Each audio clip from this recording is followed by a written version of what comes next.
All right, what is up, sports fans? We are back for another episode of the Fan in the End here on the South Florida Tribune Media Network. I'm your host, as always, Stephen Rychel. The big man to my right is always here, Mr. Ben Troupe. Ben, how are we feeling on this morning, my friend? And Stephen, it's always a good Wednesday when we got a bunch of news going on, a bunch of nonsense going on. And hey, we a day away from the schedule release. Basically, the schedule release means one thing. All the optimism goes out the window when you see who you got to play. Like, oh man, we got to play this. we got to play what division? So all that, we got this person in the draft, we got that person in free agency. Well, all those dreams get, in the words of John Gruden, everybody tell me I got dreams. I'm in the nightmare. So the nightmare will be soon felt this time tomorrow when the schedule release is out. Yeah, there's a couple stuff that's already come out. Obviously, I'll get to the Eagles stuff in a second, but our good friend Jordan Schultz there on X is kind of letting us know some of the early news. As you're talking Freddie Krueger, Jaden Daniels is going to be meeting up with the New York Giants week 1 to kind of kick things off there. They're going to Landover to start their season, so no rest for the weary there. The Giants home opener week 3 is going to be against Kermit the Frog, Mr. Patrick Mahomes. Wait. He does talk like Kermit. That is because when you said it, I said who? I said, dude, because people do impressions. I said, wait a minute, Patrick Mahomes. That is how he. That is beautiful. That is beautiful. Yeah. And speaking of which, the Super Bowl rematch will be week 2 at 4:25. It will not be a primetime game. They try to save Patrick Mahomes another whooping again. Hey, I will say this, right? I will say this to everybody that thinks, I don't think the Eagles that good. If you play them this year, I don't want to hear anything. I don't. And here's the thing, right? The worst thing you can do if you find, listen, are the Eagles going undefeated? No, I don't think they care about going undefeated. They're going to lose some games, but guess what? It's going to be one of those type games that you might beat the Eagles. It ain't going to feel like you won, though. Like, dude, did we beat them? Yeah, because you can't feel this whole side of your neck. Yeah, because I'm telling you, the Eagles coming, man. I mean, everybody wants to talk about Jihad Campbell as they should. They got Ojulari. They got another Georgia outside linebacker to go with another Georgia outside. Anyway, I'm just saying, Patrick Mahomes, the only reason why they didn't give you week 1 with the Eagles, because ain't that crazy? They're going to spare you. They're going to let you watch what happens to them boys in Dallas. You be like, God, dog. George Pickens, young man, you about to see what the NFC East is like, youngin. I'm telling you. I like this graphic that came up. I like this graphic that just came up. They go and watch the banner drop and all that. Hey, listen, Dak, I saw you in the offseason, lost weight. You look like a model. It's the wrong time to be trying to get skinny, brother. You need every ounce, every pound, because they're going to be laying up. Because the one thing the Dallas Cowboys cannot do this year, just like last year, they cannot block the Eagles' D-line. It's not going to happen. But, hey, man, should be good. But I think that's a great week 1 opening. Great week 1. Yeah, I got to get your one on this one because you were just talking about Mr. Micah Parsons in his comments, right?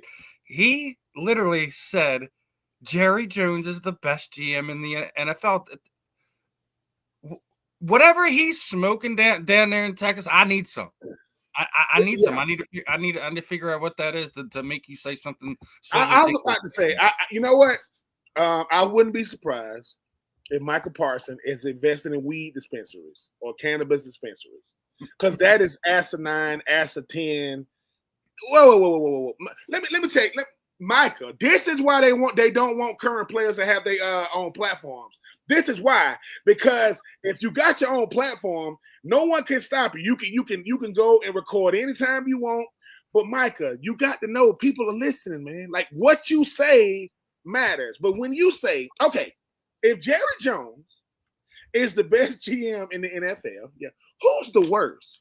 Because I think I know who the best GM is in the NFL, and I don't think it's close. I do not think it's close. But here's the question. what qualifies as the best? Oh, I know what this is. Micah's trying to stroke his ego because he ain't got his money yet. I get it. I got to do something. I ain't got money yet. Well, no, and I'm going to answer it for you. I'm going to answer it. You know how you know you're the best? This is how you know you're the best. When you're making calls around the draft and your division rival says there's a division tax to trade up to grab their pick. I mean, That's how you know you're the best. Hold on. How he calls Washington, they tell him some nonsense, and he did this. You know how somebody takes some nonsense, and you look at the phone like, what? Like you start talking to the phone, to the person in the phone, and you listen, and you still get your guy. And when he blitzes Jaden Daniels, and he gets home, and he's like, and he look up at the GM, and man, like I said, Micah, I don't know what qualifies as a good GM in your mind. But if Jerry Jones is the best, the NFL is in trouble. If that's the best GM in the NFL, because the best what? Like what are you talking about? I mean, I'm saying because these people, man, Michael, listen, Michael, you are a beast. You are a bad, bad man. But your takes, not just this one, you say some stuff like, first, you're going back and forth with DeMarcus Lawrence. DeMarcus Lawrence wasn't lying. He played with you. And DeMarcus Lawrence was there 10 years. Then you saying dumb stuff like this. You know what I'm saying? You know what, Michael? Michael, I'll tell you what. Tell us who your top 5 quarterbacks is in the league. Give us Michael, give us your top 5 QBs. And guess what? If Jalen Hurts ain't in the top 5 and if Dak ain't in the top 5, you're a liar. You got to put Dak in the top 5 because he's your quarterback. But if Jalen ain't in the top 5, list is over. I don't even want to hear it. I mean, I'm glad you brought it up because, like, what Jalen has to endure over the past 10 years, like, this is why he's one of the best. This is now the 10th straight season. He is going to have a different play caller, and he still has one of the best winning records since coming into the NFL. Mm-hmm. You know, what he did in college, the stuff he overcame, came with all like, listen, what he does is just shown you why he should be considered one of those guys that's the face of the league. And if anyone ever tells me Josh Allen's above him, Josh Allen still hasn't beaten the Eagles, and he's played Jalen twice now. I do not want to hear it. I keep hearing, oh, well, he's being carried. Okay, well, go look at Lamar Jackson's numbers, right? Just from last year. Just go look at his weapons from last year. He wasn't carried last year, right? No, Lamar wasn't carried. Okay, so explain. Whoa. So basically what they're saying about Jalen is, if he's not good, it's because he's not good. But because he is good, he's getting carried. So he can't win no matter what. No. He can say no. Here it is. I'm going to keep saying this. Everybody isn't built to play in Philly. I'm gonna keep saying you got to be built a certain way mentally to survive, to then thrive in Philly. Ask Deshaun Jackson, ask LaShawn McCoy, ask Donovan McNabb, ask T.O. can say whatever he wants. Hey T.O., if you can do it all, if you get one do-over, what you want? He ain't gonna say Dallas, he ain't gonna say Buffalo, he ain't gonna say Cincinnati, he ain't even gonna say San Francisco. He's gonna say Philly. He wanted to win a championship in Philly so bad because he saw how much love Donovan McNabb got, right? And the reason why Jalen Hurts is exceptional at what he does is because he puts his head down. He don't worry about the critics. Because Jalen said, dude, do you think national criticism? I play for Philly. Do y'all know what it's like to be the starting quarterback in Philly and be subpar? You don't even want to leave your house.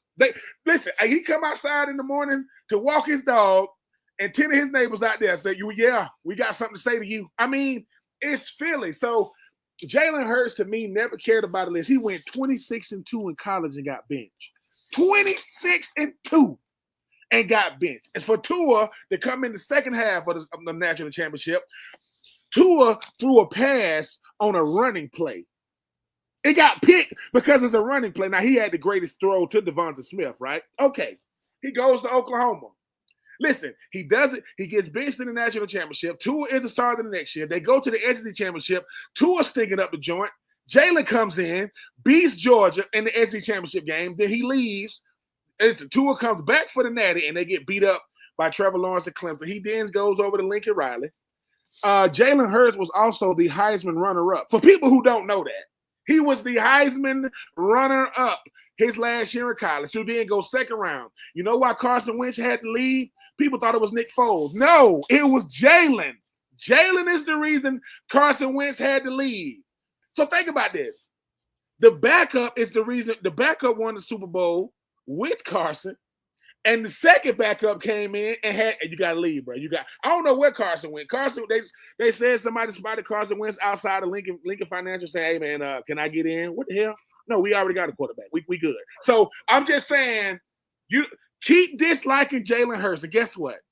The first time I saw Jalen Hurts, he had locks in his head and they was blonde. Then he cut them off. Now you can't keep now you can't keep your lady nowhere near. Let me tell you something. With these brand spanking new Philadelphia Eagle fans, with these brand new jerseys that smell like the pack, I don't trust. If it's a bunch of women, I don't trust it. They ain't going to the game to see the game. They're going to see Jalen. So when my lady gonna ask me, hey, do the Falcons play Philadelphia? Hell no. And if they do, we ain't going to the game. We're not going to see that one live. I'm just telling you that because she's gonna be like, what are you doing? Where's Jalen at? You know where he is. He's easy to find. So Jalen Hurts, I believe Jalen Hurts is the face of the NFL. I'm going to tell you why.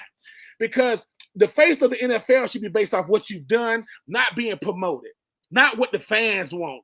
Josh Allen plays in Buffalo. He good. Lamar Jackson plays in Baltimore. He's good. Joe Burrow plays in Cincinnati. He's good. Justin Herbert is tall, long hair, looks like a model. He all right. If Patrick Mahomes wasn't winning Super Bowls, he would be, but he is. I believe the face of it's Patrick Mahomes. I give it to him. The real face of the league. No one liked Isaiah Thomas and Joe Dumars when they were the Detroit Pistons, when they were the bad boys, because they took on that persona. Guess who the bad boys of the NFL is? It's the Philadelphia, and they love it, love it, love it. Somewhere's the Philadelphia Eagles fans right now fighting each other over something crazy. They don't care. Jalen, keep doing what you're doing, man. I'll never understand it, Steven, because we thought it was because he wasn't winning. He has the second best winning percentage since he entered the NFL, only behind who? Patrick Mahomes. He's outplayed Patrick Mahomes twice in the Super Bowl, twice. Now he's added Super Bowl MVP next to his name. Now he's going for the repeat. And guess what? If the modern three-peat in the NFL comes from Philly, I probably cannot do the fan in the end no more because what am I going to say? You know what I'm saying? Like, what? People already think I'm an Eagles. My brother is an Eagles fan, by the way. My brother is an Eagles fan. You know what I'm saying? And every time I see my brother, he be like, hey, man, just come on over to the dark side. No. I'm going to rock with my dirty birds. But, yeah, Jalen, keep doing what you're doing, man. And like I say, that's why Jalen's good, because he don't worry about the fanfare. He don't worry about the celebrity. He don't worry about the notoriety. But in between those lines, he don't like none of them. And guess what? First play from scrimmage, when the offense comes out, tush push. Calling it right now. I want to see it. I want to see it. Don't care. Well, we'll find out in a couple more weeks if they alter it like we already talked about last week. They're loading up, preparing for the not being able to push a offensive player forward anymore, which it is what it is when it comes to that. But we're already talking about the lights and celebrity. Did you see what Reed Blankenship and Cooper DeJean are doing? They're launching. I saw the exciting mics launching tomorrow. Listen, I like it because I think it's. I mean, obviously, what both of those guys mean to the secondary, and obviously, Cooper DeJean. Cooper DeJean is saying, "Listen, man, I am the anti. What's the freaking DB that played for the Giants when he was the lad. He was the Jason Sehorn. Jason Sehorn was the reason why white cornerbacks went extinct. They became dinosaurs. Cooper DeJean said, wait. I'm playing cornerback, and I ain't got no melanin in my skin, and I'm still nice. Hey, Steven, you know what that means? Because Blankenship and Cooper have said they're going to do it, they got to come over now. See, first we wait on them to get that, we want them to come on the platform, but now that they finna start their own, they're going to start a revolution. Well, you got other DBs that do it, but I want to see. And guess what? I guarantee this. It's going to be subtle shots. the topic of Chauncey Gardner-Johnson is gonna come up, and Blankenship gonna be like, "Hey man, like, I mean, I like Chauncey, but I'm nice too, bro. Like, I got this secondary, I got the back end. Blankenship is about as rock solid. He don't get the ball thrown over his head. He's a for sure tackler. I mean, what else do you want?" And Cooper is saying, "Hey man, I worked out with Patrick Surtain II. So if y'all thought I was good when I was a rookie, I just went to the defensive MVP, and he said, 'Hey Cooper, what? The best cornerback in the league job, I kind of got that right. I'm not giving that up for a while. I love you, Cooper, but the best slot corner, that's up for grabs. What? The best slot corner is up for grabs. Meaning what? Where do you think the ball going on third down? They trying to go to the slot receiver. Ask Devonta Smith if he had to be the number one receiver on the outside, how much different his life would be if he didn't have freaking AJ. I'm just telling you. So Cooper, Blankenship, I'm looking for. I saw it yesterday on social media. I said, these youngins out here making moves. And how are we gonna say, look, I can't keep y'all from doing it, you know what I'm saying? But let's make sure we keeping it about DBs and we don't give away no secrets. But I'm looking forward to that show. I think it's gonna be dope. Yeah, I like that they're running with it. You know, they were called the exciting weights during the season last year. Now they're the exciting mics. You know, hopefully that, you know, all the best of them in their podcasting endeavors. Don't be like Micah Parson. Don't oh be my like God! Paul George. You learn from that. Don't listen. Don't say sensationalized stuff. Don't say things like Saquon. I didn't. Don't say I didn't know Saquon was that good. This is what we're gonna do. If he say, I'm gonna say, "What are you doing? Why you got baby pot in your hand? Put the baby pot in your hand and just smack yourself." Like Saquon Barkley. Saquon Barkley is a Philadelphia Eagle because the New York Football Giants front office is incompetent. They just don't understand. Now talking about smacking yourselves in the face and the New York Football Giants, I've got a new target this week. Chase Daniels has no business being on TV talking about anyone's quarterback, anyone's skills, because, you know, he went out there a few weeks ago, right? And he went out there, he's like, if he's starting an NFL franchise, that Jalen Hurts is not in his top five list. Okay. That's understandable. We could do that. But then he clowns himself even more because then they pick in the top offenses, all right? So he comes out with his list. And who's the team that's the top offense? It's the Philadelphia Eagles. I can't listen to him. I'm not going to listen to it anymore. They need to get the heads off of the air. He has no business talking about anything anymore. His takes are worse than what his quarterback played when he was in the league. I'm about to say Chase. You know it's crazy. Sometimes, right? Chase Daniels, yeah, career backup, spent most of his career, with the Saints. Was there from like 2009, 2012. Here's what I don't get. Chase, you played the position, right? Yeah. Jalen Hurts has the same resume playoff-wise that Drew Brees has. Drew Brees has won a Super Bowl, right? Yeah, okay. So does Jalen. Jalen has 2 NFC championships. So he has 2 NFC championships. He's been to 2 Super Bowls. So the guy you backed up, he has more NFC championship wins than him. Chase, you know how crazy you sound when you go, I wouldn't start a franchise with Jalen Hurts. Eddie, really? Eddie, stop. I mean, yeah. Shady's a homer. I'll give you that. Shady's a homer at times. But he ain't that bad. He ain't as bad as Chase Daniels. It's not as bad as Cam Newton. Shady just be going though. Shady go, look, man, y'all give me a mic and a platform and a time slot. I'm gonna speak my. Shady is still mad at like Chip Kelly and like Eric Bieniemy. He got a lot of enemies, but it makes 0 sense to say I would not start my franchise with Jalen Hurts. Who's number 1 offense? Eagles. How? Well, it's because they no. Remember, Saquon was in this Super Bowl. Jalen's been to another one.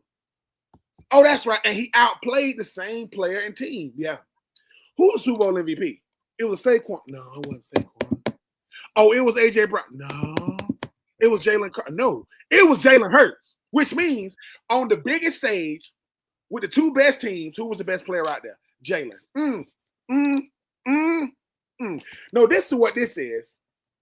Chase, just say, when I look at Jalen Hurts, I can only wonder what I could have been had I had with. Just say that. All you got to do is say, God, you know what I could do? Because when he get out, he goes, do you know what I could do with that? You know what I could have done with that running game and that receiving core and that offensive line and that defense? But you say, I don't think you're that good. Okay. Well, let's look at resumes just right now, because all we can go off right now. Who got a better resume, Lamar Jackson or Jalen? Jalen. Joe Burrow? Jalen. Josh Allen? Jalen. Justin Herbert? Jalen. So the only player in the league that got a better resume than him is the guy he just beat. Stop playing. Like, look, we don't got to do this. We don't got to do this because the greatest quarterback in the history of the Eagles' name is Jalen Hurts. It's gonna be. We still have that argument because of numbers. We already talked about numbers and everything. Go ahead. Yeah. No. I'm just saying, Steven, let me tell you something. When people say, hey, man, why y'all get so mad at some of these analysts on TV? Because we can do what they do. And they got people in the back giving them research and everything. And the researcher goes, why would you say that? I spent 5 hours last night coming up with the top offenses, and your take to start it off is I wouldn't start a franchise with them. What the question would be, who would you start a franchise with? Because here's the thing. You only talking about who you would start a franchise with based off what you've seen them do.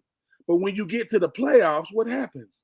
If my game is this big, you know, when I'm playing in the regular season, but it's this big, when it comes to the playoffs, Jalen Hurts is saying, look, man, I've done it on every level. Name bigger brands in college than Alabama and Oklahoma. You can't. Name a bigger franchise in the NFL not named the Eagles. You can't. And I've won it all three. I got a national championship at Alabama. I got two or three SEC championships at Alabama. I was a Heisman Trophy runner-up at Oklahoma. And the guy I threw to name is CD. Where does he play at? Where you don't think CD Lamb, CD, who you rather have? Oh, that's the question of the day. CD, who you rather have throwing you the rock? Dak or Jalen? He gonna say Dak because he got to, but we need to stop. Listen, at a certain point, we need to just say this, Steven, and keep it moving. We don't like that certain people are better than we thought they were gonna be. We don't like that. It didn't go with the narrative. Chase. Jalen is a starter when you thought all he was going to be was a backup. That's what it was. He's only going to be a backup. Says who? What would Jalen Hurts know about backing up? Nothing.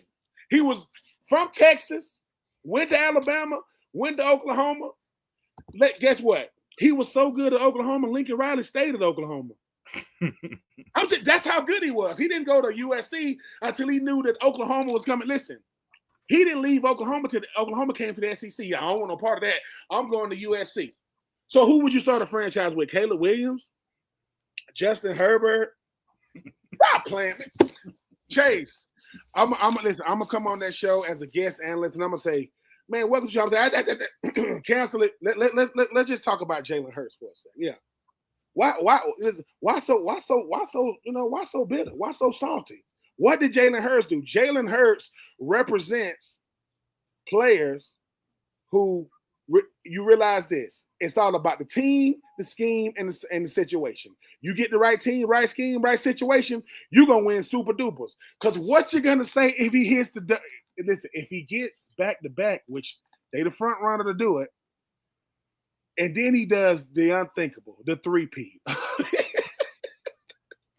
Jalen Hurts is shifting the narrative of what we consider the prototypical quarterback, and people don't like it. And he's making regular season stats irrelevant. He's making the regular season MVP irrelevant because Jalen Hurts said it. If you're at the NFL honors, that means you ain't at the Super Bowl site. That means you ain't getting prepared to play. That means if you're there at the NFL honors to accept your award on behalf of the NFL and the fans. No, Eddie, Jalen is more than a winner. Jalen is him. Because guess what? I love Jalen Carter. I love Jordan Davis. I love N'Kobe Dean. I love Blankenship. You know what I'm saying? I mean, and Cooper and those guys, and Devontae and AJ Brown, Saquon. If you take Jalen off that team, they are totally different. You take him away, they are totally different because Jalen understands situational football and he's poised. He doesn't let the situation get too big. And like I say, I thought that people like Chase Daniels or analysts can see maybe people don't like, that's what people don't like winners. That's why people don't like Bill Belichick or Tom Brady or Michael Jordan or LeBron James or Kobe Bryant. They don't like those type of people. Why? Because they win. And they do it in a way that that's uncanny. That's not prototypical or, there's nothing usual about a player who's thriving in Philly, whether that's with the Eagles, the 76ers, the Philly. To win in Philly, you got to be built different because to survive in Philadelphia, you got to have the right mindset. And I don't think people understand that it ain't business as usual. You thought it was pressure before they won. Now that they don't won again, as long as Jalen don't show up to the stadium with a blonde mohawk or green hair, we good. We good. Listen, we're going to get into the scheduling in a second, but, at this point, the Dallas Cowboys have not been to the NFC Championship game, and they're the only team in the NFC that hasn't been there in 21 years. To the point, let's go look at from the time Jalen was born to now, right? And they still haven't made it out of the divisional round. Since this man's been born. That's all he does is win. That's all he does is prove people wrong. Yep. I don't want to keep beating on this drum, but guys, dude, at some point in time, you're just gonna have to realize that he is a special guy. Listen, Joe Montana wasn't the first overall pick, wasn't the first round pick. But he sat there, and when everything came down to it, he just won games. Didn't matter if he was hurt, if he was injured, if it looked pretty, if he threw for 300 yards and 3 that's what I think. What it really is that these guys are upset that he is not throwing for 30 touchdowns a season. Yep. He's not throwing for 4,000 yards. He does not care about stats. All he cares about is when he looks up at the scoreboard that there's more green on his side than there is on his opponent's side. That's all that man cares about. So would you stop trying to put quarterbacks into this little, you have to throw for 4,000 yards. You have to throw for 30. Listen, those stats mean absolutely nothing. It'd be great to be when he retires. Is he going to have the most passing yards ever, the most touchdowns ever? No, he's not. He is breaking a mold for what we look for in quarterbacks. Yes, and you just said it. And there it is, people. It's like, Phillip Rivers threw for a bunch of yards, a whole bunch of them, bunch of touchdowns. How many rings he got? He got a wedding ring, and he got a bunch of kids too. Shout out to Phillip Rivers, man, class of 2004. That's the homie. But there it is, though, Steven. It's like this. Instead of just saying, "Hey, man, there's something different about this Jalen Hurts kid." You think? And here's the thing. Some of us have only really started watching Jalen since he became an Eagle. Go look at his resume in college. Go look at what he did at two premier schools. Alabama and Oklahoma are premier schools. And now in Philly, when people say, "Hey man, you think he's gonna be ready to be a Philadelphia Eagle?" He got coached under freaking Nick Saban. And he started. See, he wasn't a quarterback at Alabama. He started. But because Alabama wanted to go to the air raid, they had this dude named Tua behind him. And guess what Jalen did? I'm going to bow out gracefully. I'm not going to make no noise. I'm not going to make waves. That's the kind of stuff people are looking at. Because in football, the quarterback, look, man, you got to answer to a lot of people. You got to answer the head coach, the position coach, the offensive coordinator, the offense, your team, the fans. And Jalen Hurts is going check, check, check, check, check. There are no X's on that list. And guess what? With a quarterback, it's either one or the other. He's either really, really loved or really, really hated. When you start a quarterback of Philly, you are both loved and hated all the time. And guess what? Jalen said, I don't care about either one. I control what happened in between them white lines. When they showed that viral clip when Saquon, I guess they're going through like 2-a-days or training camp. And he was like, "Hey man, do you ever get nervous or whatever?" And then Jalen was like, yeah, but I'm still him now. Yeah, like that is Saquon Barkley, who's watched Jalen Hurts from afar to say, "Hey, dude, yes, I'm the running back, but dude, I don't know what it's like to be QB, man. You QB at Philly." Like he was asking me, like, "Look, man, it's how we handle. Look, pressure gonna do two things. It's either gonna make diamonds, right, or it's gonna bust pipes. Well, guess what Jalen does? He applies pressure. He don't feel it. And for a guy like Chase, like this is what happens when you get platforms, man. This is why people like Skip Bayless are famous, because you give people platforms, and they ain't famous before they famous for the dumb ones. Like, what did you just say? And I just think that isn't that what we want the quarterback position to be, to continue to evolve? I don't want it to be one way. If I'm going to a quarterback store, it should have 32 flavors, 32 teams. Hey, man, let me get that Philadelphia Eagle one. You know, I'm looking at the menu. I don't want it all to look the same. I don't want it all to taste the same. But guess what? I would have easily. What did he say? What did Eddie say? He said he would have easily chosen Jalen over Tua. Yeah, but hold on. But you know what? But you know what, Eddie? Though, let me tell you what that did for people that can see Jalen. Oh man, he can handle some adversity. There ain't a player on the planet Earth that's gonna go 26-2 and get benched, but Jalen. I'm 26 and 2. You know, and I just think that when we get to talking about what a guy like Jalen Hurts does for a city, what he does for the league, great ambassador for the league, great ambassador for the city, great ambassador for the community. And no matter what, all 52 other players on this team may say, "Hey man, who the guy?" "Oh, it's Jalen." Dude, like, what you mean? Like, man, let me tell you something. The way he handles himself on and off the field, how he's all business. He all business all the time, man. He all business all the time. Right? They asked Jalen Hurts, was he going to the White House? He said it was a conflict of time. But how he handled it, they said, "You going?" He looked at that reporter. He ain't say a word. Like, you ain't wrong, Eddie. You got Skip Bayless. You got Colin Cowherd. And let's not forget about Nick Wrong, right? He ain't Nick Wright. He's Nick Wrong. He's officially Nick Wrong. Listen, I know Nick Wright. Maybe he's a Trevor Lawrence fan. You know, grew his hair out too. I don't know. This what I don't get though, Steven. It's like, can't we like fact check these people in real time? Can't they say something? We go, whoa. Like what made Dan Patrick so incredible when him and like Dan Levitar, when they showed everybody in their studio to where you getting the, I'll say something, you going around, people saying, "Wait a minute, Dan, that don't make, I ain't talking." And Stu Gotts be wrong too. But it's just like, when Chase Daniel says that, somebody's supposed to say, "Hey man, Captain Obvious, how does what you say go with the second part? You wouldn't start him." And I go, "You saying the Eagles offense? Well, who runs it? Not Kellen Moore. He calls the plays." You say, how did Kellen Moore become a head coach? Oh, here's the thought.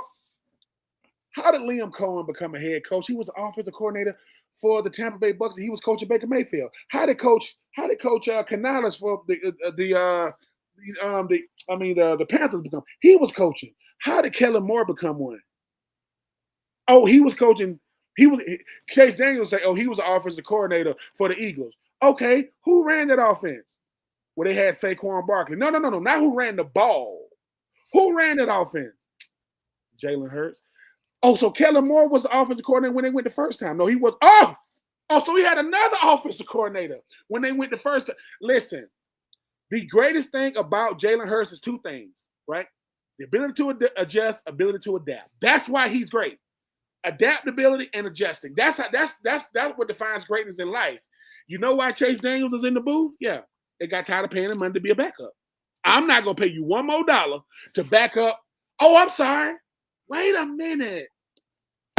Chase Daniels won a Super Bowl, right? Who was he back? Was he backing up Patrick Mahomes? I think when he won the Super Bowl. Pretty sure. Hold on, let me. I'm finna, cause I gotta. Hold on. Let's see. Chase Daniels here. He said he won a Super Bowl. What Super Bowl was that? That was he won. No, not list of Super Bowl champion. Oh, let's see. It is gonna be fun. Oh shoot. He won a Super Bowl when he was with New Orleans. So he backed up the Super Bowl winner. That would be Drew Brees, right? And I hope it. Hold on, let me. I'm finna really laugh. I'm going to Drew Brees, who won the Super Bowl with Chase. So, whoa. I heard Chase Daniels say, playing behind a Super Bowl and a Super Bowl MVP winner, right? He showed me how to play the position. What does Jalen Hurts have in common with Drew Brees? Super Bowl MVP. Chase, you a troll. That's what you are. I get it. You are a troll and you are trolling us. And it's working. But here's the thing. It ain't going to happen this way. They should be able to do this. Chase Daniels make a take about Jalen. And they say, hey, man, we got a caller on the line. Go ahead, call it. Hey, man, it's Jalen. Who? Jalen Hurts. There are 5 quarterbacks that anyone should love to have as their quarterback: Jalen, Burrow, Allen, Mahomes, and Lamar. No, I would beg to differ, Eddie. There are 2 that you should love to have, and that is Jalen and Pat Mahomes. You know why? Because until quarterbacks are judged, why don't quarterbacks get in the Hall of Fame? They'll say, did he win a Super Bowl? Did he win a Super Bowl? That'll keep a quarterback out. Well, Jalen would check. So guess who just made life harder for Donovan McNabb? Jalen Hurts. Man, listen. Once again, people, I'm a fan of these players, man. I'm a fan of a guy like Jalen Hurts. Get into this one now, since we're on quarterback talk. We got to talk about Derek Carr retiring, and life is going to be rough in New Orleans this season. Yes. I feel bad. We were just talking about Mr. Kellen Moore. He's got himself quite a pickle he's in right now, because there's not a guy on that roster that is breathing fresh air into the Superdome. And then you get people already like, well, should that be a landing place for one Aaron Rodgers to kind of have his swan song? I don't know, maybe, but I also think there's another option there. Like, yeah, obviously they can get themselves into the that type of situation, which I think they're going to try to stay out of. But I still think that Kellen Moore gives a call up here to Philadelphia to see what it takes to get a guy like Tanner McKee out of here and send him down there to have a real competition of guys. Last night on the Inside the Pigskin, also Scott and them brought up a good point that wouldn't be surprised to see if trying to grab one of those quarterbacks out of Cleveland between Joe Flacco or Kenny Pickett, whoever wins or loses that job, to potentially be the quarterback down there in New Orleans. First off, what are your thoughts on the abrupt retirement? Because everyone kind of felt like he was gonna be all right, that he was trending in a good situation health wise, and then all of a sudden there's a complete U-turn, and that we have a second Carr that is no longer in the league as a quarterback. It was a shocker. I mean, obviously, when you talk about a guy like Derek Carr and having to retire, listening to the trainers and the trainers saying, and he probably got second and third opinions, and they was like, look, man, it's not going to get better. You putting, so much damage on that shoulder. Derek Carr is a cautionary tale in what could have been and what could have been. Second round pick. For those who don't remember Derek Carr at one point had Darren Waller. He had Jacobs out of Alabama. He had Devontae Adams with the Raiders. They ain't do anything. So you could have who we have on defense? This bum named Max Crosby. That was his team. That's what we had. Didn't win. Then he goes New Orleans, right? He had Michael Thomas. He had Alvin Kamara, right? He had that defense. Couldn't win in the NFC South. So when you talk about a guy like Derek Carr, Steve, it's going to be what could have been, man. Derek Carr was all right. He didn't, he made some Pro Bowls, but sizzle no steak, man. He was the almost guy. If this would have happened, that wouldn't have happened. And I think that they said that when Derek Carr was in New Orleans, that he didn't really ingratiate himself with the city. That's why you want to know why people really love Drew Brees, man. He was in the city, going to mom and pop shop, showing up the YMCA's, the Boys and Girls Club. It's almost like hey man, he ain't from New Orleans, but he spent so many years. They say Derek Carr didn't do that. So for me, yes, I still listen. I don't like the Saints, and it goes without saying they the Aints to me. But they never turned the corner with Derek Carr. Like when he came from the Raiders, it was like Tampa still winning the division. I still think Bryce Young is the best quarterback in the division right now. Taking nothing away from Baker Mayfield is the most experienced. I think Bryce Young is the best. Then you start talking about Michael Penix. New Orleans is in the world of trouble because yes, they drafted a quarterback. Yes, they got Spencer Rattler. If that's gonna mean anything, New Orleans is in trouble because here's the thing, Steve. You can do the whole tank for whomever gonna be coming out in 2026. But that don't mean wouldn't it be a crazy oh my God. They wind up with Arch Manning with the fact that the Saints had Archie Manning all them years ago. Yeah. Here's the thing, right? Here's the thing. Okay. Arch Manning, which I think Arch Manning is gonna be good in Texas. Arch Manning is coming behind Quinn Ewers, who was back-to-back college football playoff semifinalists. That boy went to 2 semifinals. They didn't get over the hump. It's when you don't have a quarterback in sports, especially pro sports, it's over with. It don't matter what else you got. And I think the thing about New Orleans, people said what was going to be the hardest thing to replace, Sean Payton, right? Or Drew Brees. I always Drew Brees because Sean Payton is a good coach, but he became stellar when he had Drew. Now, he's still doing his thing over there, with Denver, with Bo Nix. But what is the identity of New Orleans now? Like, when you used to play New Orleans, man, you had to deal with that offense. Like, dude, Drew Brees, they'll light your Marcus Colston and them. They will light your behind up. Arch is going to stay. He's not going to come out. No, not a chance, Eddie. Not a chance. If that boy stayed for 4 years, it's because he got hurt. He ain't staying. He ain't staying for 2 reasons. Number one, he make too much money already in deals. And Texas, man, that's a lot of pressure. He got what? Another he got this year? Because all it takes in college is 1 year, especially for a quarterback. You don't got to have, but it was surprising to see him retire. But if you are Kellen Moore just got blindsided. He's in trouble. Yeah, Kellen Moore's like, wait a minute, man. Why? Kellen Moore just came from the best organization in football to go to a organization. Think about it. He's going from the Link to Mercedes-Benz in New Orleans. And he's like, we got some nice colors, but that's about it. I'm just saying, like, you talk about Alvin Kamara, Cameron Jordan, Tyrann Mathieu.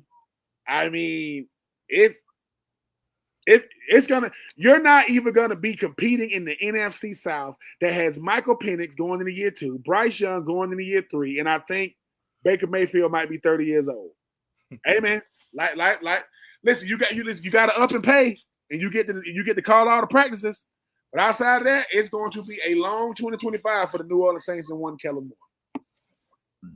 It is going to be a long season for them. But the other side of that is, the rookie camps have started, and Gabriel's already being out-dueled down there by Shedeur Sanders, and that's something me and you had already talked about. Just if Shedor's smart, he just keep his mouth shut and just beat him out on the field. It doesn't matter where you were picked, how much money anyone's going to be making. You still have to make a roster on a team that at the moment has 5 quarterbacks. Yeah, Kenny Pickett, once again. I like that one from Eddie. Kellen went from a Cadillac to a Gremlin. There's the comment of the it is. There. And listen, and you know what? And not even a Gremlin car. He went to the Gremlins on the freaking movie. Not even the car. He's a Gremlin on the. We went from a Mogwai to a Gremlin. But I'm just saying. Here's the thing about Shedeur Sanders that has never ever been questioned. He can play. He can.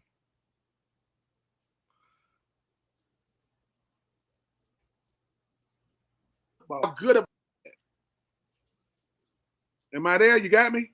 No, I it's raining so hard here. Okay. I know. We good. Eye on me. Okay. I was like, we good. No, I'm saying we Here's the thing. I like the fact that Dillon Gabriel is saying the right things. He's saying, look, man, we gonna learn from each other. We either gonna learn from these other quarterbacks when they come in the room. Shedeur Sanders is showing why having a high-profile player is a good thing. We're talking about Cleveland more. We're talking about Cleveland like we talk about Dallas, like we talk about Philly, because everybody wants. That's what stars do. Remember when Cam Newton got drafted by Carolina? We talk more Carolina football then, right? That's why Bryce Young is under so much scrutiny, because who he's following. Shedeur Sanders took a picture with all the rookies. He had 10 on one side, 10. He was in the middle. I guarantee you, the perception of Shedeur Sanders by naysayers is not the reality from his teammates. They love this dude because he, outside of him being a Sanders, and he said something. He said 99% of the criticism that I get is because people don't like my dad. Like, and I get it, but when it's all said and done, when all the cameras go off, when there is no more fanfare and exposure, that youngin can throw that rock, man. He can throw the football. And like I said, I think it's going to end up being Deshaun Watson's not going to play. Listen, when players start doing their own little workout reels and videos on social media, it's a wrap. Why you got to show us you working out, right? Kenny Pickett, because he's trying out for other teams. Yeah, listen, Kenny Pickett is like, I mean, it's cool and everything, but we'll see. I think it's going to probably be Joe Flacco, probably end up starting maybe, and then you have Dylan Gabriel. I think. The fans already want Shedeur, but yeah, listen, the young man did it at 2 schools. You might not like his brass, you might not like his confidence, you might not like his bravado, but does he play well? Yeah. So I can deal with all those. And Shedeur Sanders is not a bad kid. He's a Sanders. Just like his brother Shiloh up there with Tampa Bay, undrafted rookie, playing safety. The Cleveland Browns, let me tell y'all something. If you don't think one quarterback can change the whole dynamic of your team, ask Baltimore what happened with Lamar. Remember Joe Flacco? Who he used to play for? Oh, he played for Baltimore. What got him out of town? Lamar. Okay, and guess who don't got a quarterback? That would be Pittsburgh. Ain't that crazy? One of the most storied franchises. The Pittsburgh Steelers gonna have more quarterbacks in 3 years than they've had coaches in their existence. I mean, they're going through quarterbacks like Cleveland used to. So. Maybe Kenny Pickett might end up back in Pittsburgh at this point while Aaron Rodgers holds the entire organization hostage. But yeah, I'm happy for Shedeur, and I'm happy that he's already in the community. I saw him talking at a Boys and Girls Club, a YMCA, or high school or something like that. Once again, Steven, this was never about this young man's talent. Never. It was about he bombed the freaking interview process. The whole process of going through the combine, the interviews, he didn't do well. But guess what? Guess what'll never happen again? He won't bomb him again because, I just think that for Dylan Gabriel though, he's thinking like Dylan say the right thing in front of the cameras. He goes home and goes, God, dog, dude, dude, like people want to see stars, man. Like people want to see them, and if you good for ticket sales, TV deals, you talk about concession, and you talk about jersey. I think Shedeur might be number 1 right now in jersey. Either him or Travis Hunter might be like number 1, number 2 in jersey sales. So hey, man. Oh, I gotta say this though. Because I'm happy that you brought it up. Did you see the Tim Couch thing? So Tim Couch. Adam Schefter said, Browns great Tim Couch has reportedly told the Browns he does not consent to Shedeur Sanders wearing his historic number 2 this season. Then somebody said, when asked why he allowed Johnny Manziel to wear it, Couch reportedly replied, who? They asked him, so why you let Johnny Manziel wear it? Listen, and obviously he's being funny when he's saying, hey man, I don't consent to him wearing my historic number 2. I think it's all in good fun. And then when they asked him, what about Johnny Manziel? He was like 2. He was like, who? Johnny Manziel wore number 2, and that's the amount of seasons he lasted in the NFL. Think about that. Johnny football lasted 2 years in the league. 2. But no, but in all fun, Stephen, I think it's great for Cleveland. I think Cleveland, like most teams, get tired of being the laughing stock. They're not going to win too many games this year. I don't see them winning many games. But hey, man, Shedeur Sanders, his dad is good for business, and he's good for business. He just got to, continue. When the vets get there and he continue to get better, we'll see. But he's definitely. But Kevin Stefanski, when Kevin Stefanski came out and said, "You ain't made the team yet," even a first round rookie ain't made the team yet. Stop with the lies, Kevin. A first round rookie is on the team. Stop it. I'm just saying, like, you're gonna give a rookie $40 million and you ain't made the team yet. Well, thanks for the money. I'm just saying.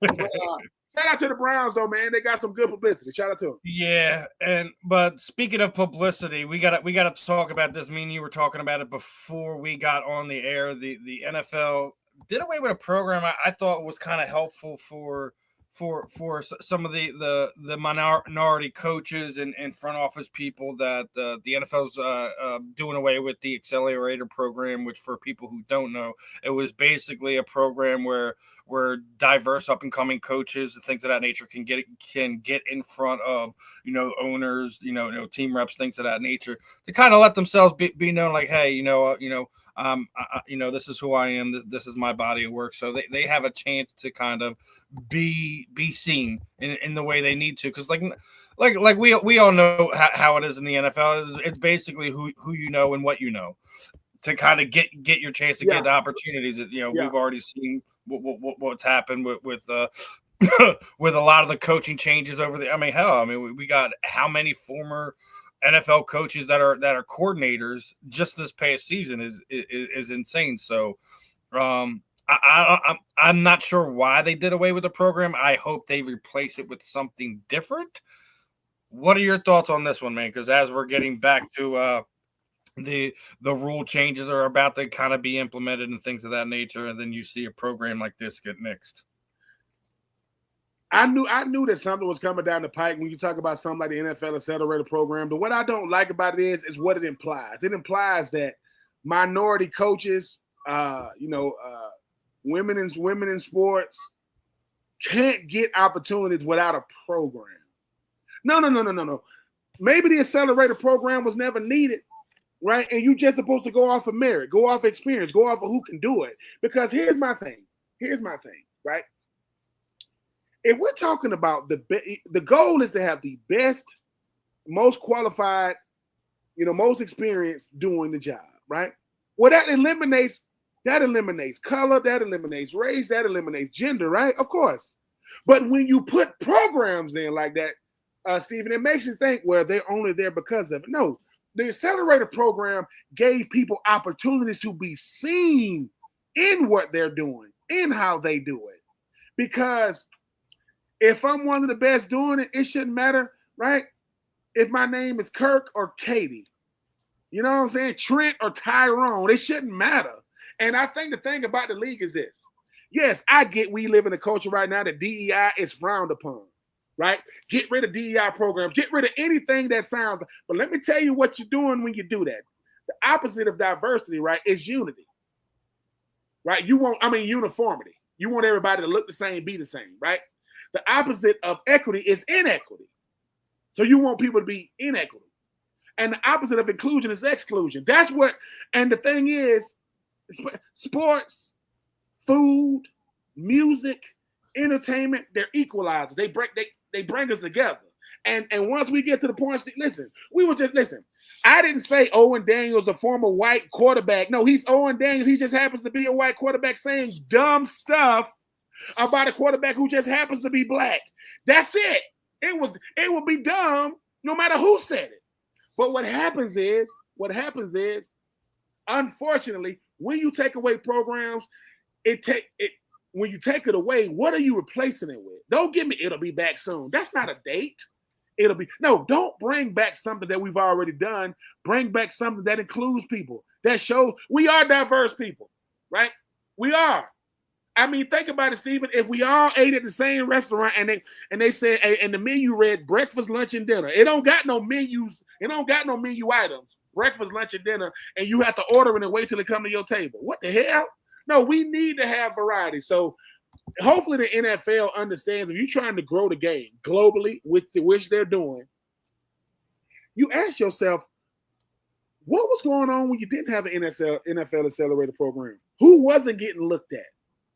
Yes, Mike Tomlin got an opportunity to become the head coach of the Pittsburgh Steelers because a Tony Dungy vouched for him. Tony Dungy, who played for the Pittsburgh Steelers. Well, Steve, you just said it. Everybody don't know Tony Dungy. You see what I'm saying? I shouldn't have to be the premier offensive coordinator, defensive coordinator, position coach to get an opportunity. I should be a coach. You know why? I give you one name, Sean Garrett, former coach of the Dallas Cowboys. He was about as normal as it get. And he was in Dallas for 15 years to be – listen, so for me, I just look at it like this, Steven. Give people opportunities because they're good enough to do it. And if they're not, get rid of them. Not, hey, man, because I'm going to say this. I don't want you to look at me because I'm a black dude. That's crazy to me. No. I just happen to be a black guy. You know, no one's going to say, hey, man, is Stephen White? We'll send him in. What type of – no, we want to make sure – excuse me. We want to make sure when it comes to these programs – that they don't sound like gimmicks. NFL Accelerator program sound like it was getting gimmicky, or you know why they really got rid of it? Let's call it what it is. It wasn't working. That's why you get rid of it. Because at the end of the day, if I can coach it, I can coach it. And if I can't, I can't. It don't matter how I look. Because guess what? You better be glad they don't got accelerator programs when it comes to being on TV and talking football. You better be lucky they don't got that, because a lot of people wouldn't have no jobs. They'll be like, "What did you just say? What did you just say?" I would start a franchise with Jalen Hurts, the guy that just won the Super Bowl. Yeah, but he got lucky. That's his second Super Bowl though. Oh yeah, man. So I mean, listen, I'm a big critic of the NFL when it comes to things that don't work. So I'm always coming at them, but I don't like accelerator programs. I like opportunities for coaches because as great as the game is, it can only get great about the people who teach it, the people who coach it. And yes, now, do you got certain coaches that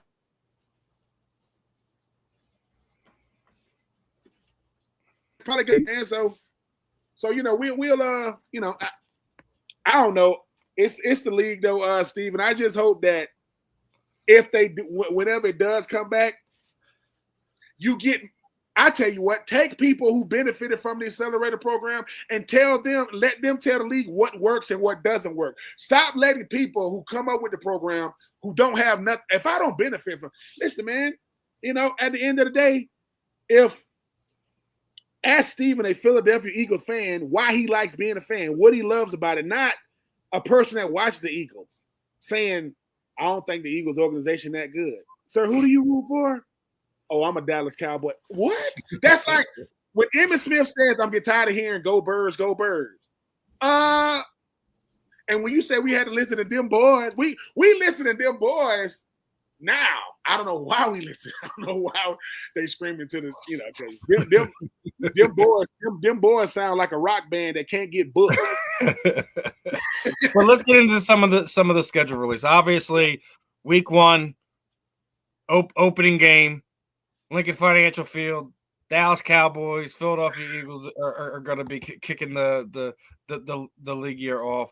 Is definitely going to be something that Eagles fans are going to remember for some time, because you know, you get to have Jerry and the boys in the house and be like, hey, look, this is what a banner drop looks like. Yeah, I'm about to say they were like this.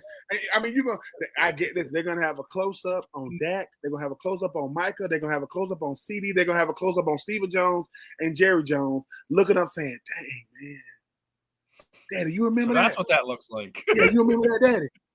Yeah, man. You know what I'm saying? Remember that? And there's a few other ones that are they're going to, yeah, Eddie. There is a few more good ones on. Oh yeah, that's a real good.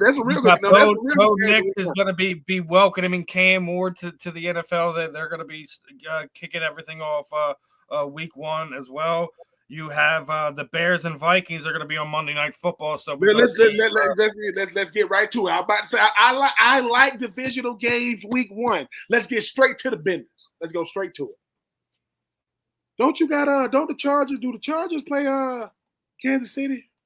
No, but Jacksonville and Carolina are gonna be kicking things off week 1 as well too. So. Trevor, listen, for 2 former #1 overall picks going at each other. One played in South Carolina. The other one literally is in Charlotte right now. One is like 6'6", and the other was like 5'6". So let's do it. The Cowboys are not getting any more love on Thanksgiving because they drew the Kansas City Chiefs. Whoa! Kansas City coming to Dallas on Thanksgiving. So basically, Michael Parsons get to go. This is what it's like when you. Michael Parsons know what it's like to having a good quarterback. This is what Super Bowl quarterbacks do, especially in prime time, baby. That should be. Listen, Michael, you're gonna have a good show after week 1, and you definitely gonna have a good show after Thanksgiving.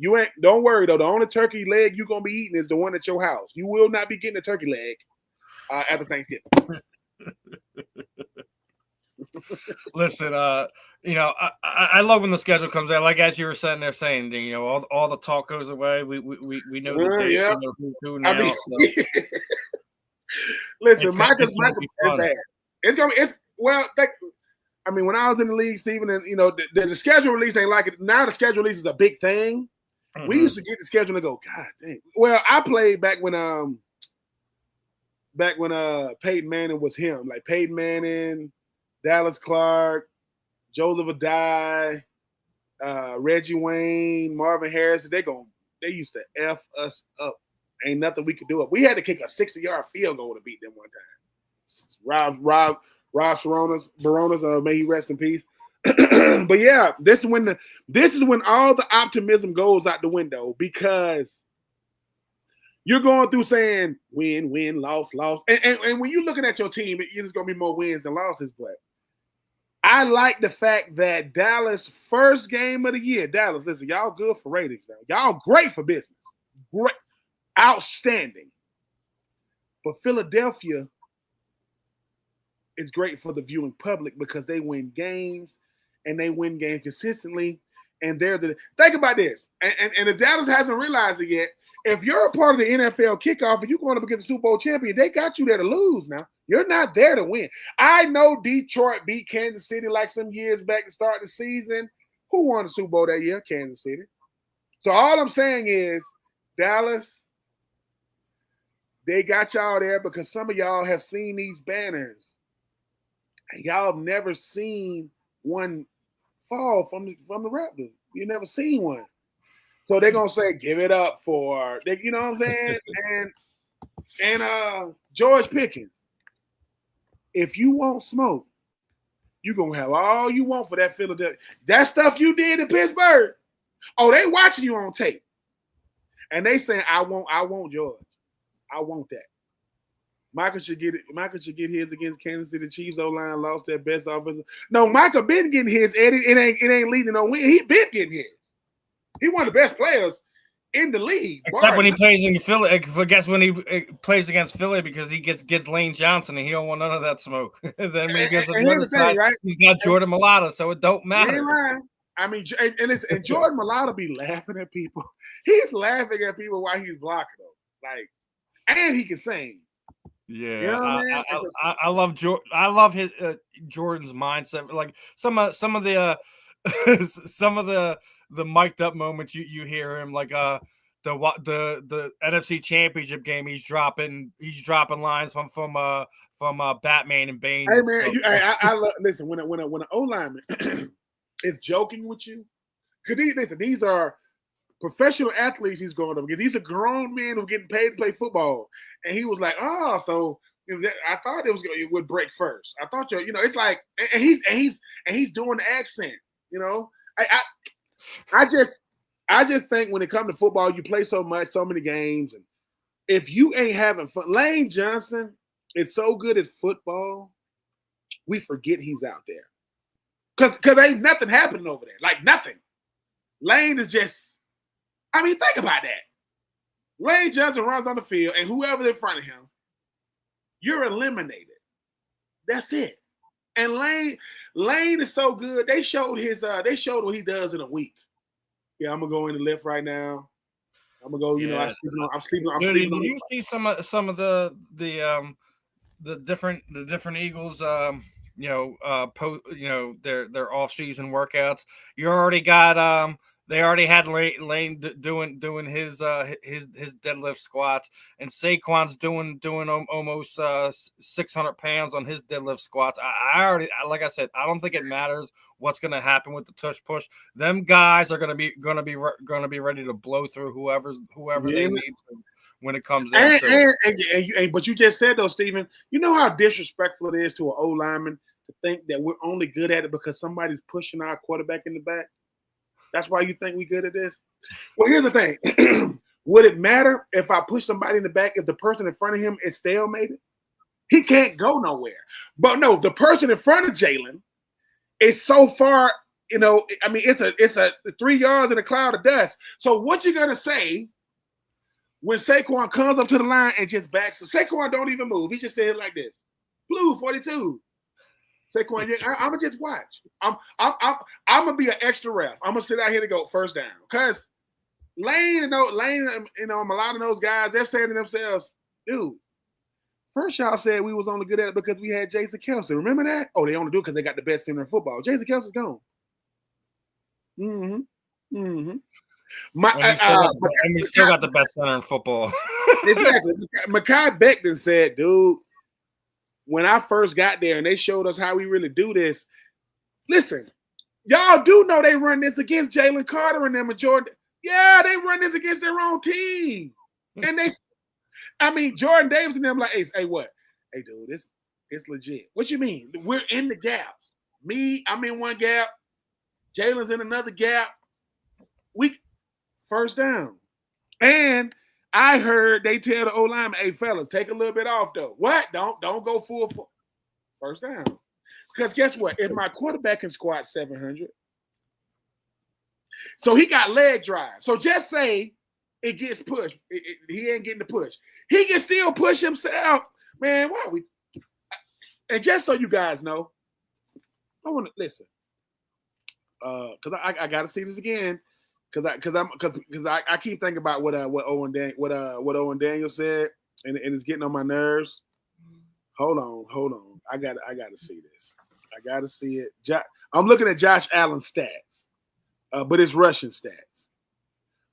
Josh Allen is in what year is this for him? He got drafted in 18, 19, 20, 21, 22, 23, 24, 25. This is year 8 for him. He's going into year 8.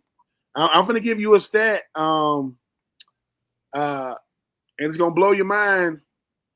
Jalen Hurts got drafted in 2020. The 20 into the 1, the 2, the 3, the 4. He's in year 6.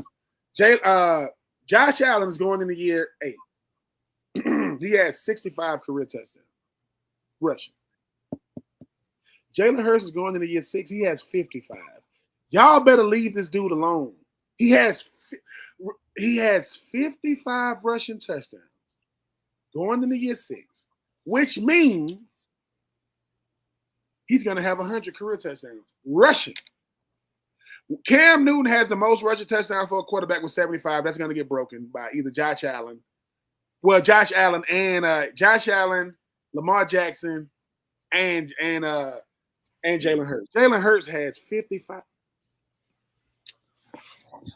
Man, I'm just saying, 50. Listen, think about this. If I'm being honest, he has 3,133 career rushing yards with 55 touchdowns. Right? Who would you consider the best running back in Eagles history? In your opinion? LaShawn McCoy? It's hard because I seen them both. I've seen them both. I seen Brian Westbrook. I seen Shady McCoy. Hell, man, I even enjoyed 3 years of Ricky Waters here too. I use my favorite. LaShawn McCoy to me is the best. Brian Westbrook. My favorite running back that I used to like watching for the Eagles was Deuce Staley. I used to like Deuce. I used to like Deuce. Here's the thing, though. Here's the thing. LaShawn McCoy, for his career, has 73 rushing touchdowns. For his career, he has 73. Jalen Hurts has 55 and going to year 6. Leave this man alone because he's getting it done. Owen Daniels, man, come on the fan in the end, man. We come to the principal's office. I want to switch gears here because obviously NBA playoffs is here, and there's been a few announcements, and also we have to talk about the other elephant in the room, but we'll get to that first. But first off, did you see who's going to be on NBC Sports as a special commentator next season? So, man, I think LeBron needs to walk away this season because it's already been said he ain't gonna like what MJ23 is gonna have to say when hey, well, hold on when they get to it. But guess what?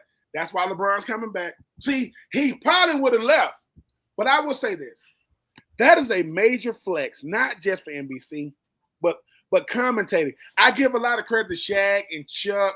I give a lot of credit to guys like Matt Barnes and Steven Jackson because everybody got an Gilbert Arenas and all these guys that got an opinion. Mike don't like the fact that a lot of these guys, they ain't telling the truth.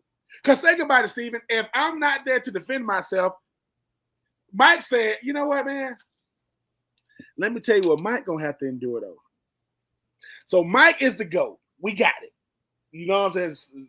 The Last Dance, we got it. They're going to come at Mike the same way I would come at Jerry Jones. They do. Why didn't it translate, though? Because when you was with the Hornets, like,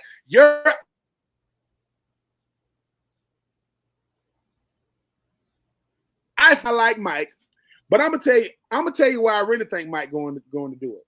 Because of Tom Brady. Because it takes somebody of that status to go do it. But Michael Jordan gonna be talking.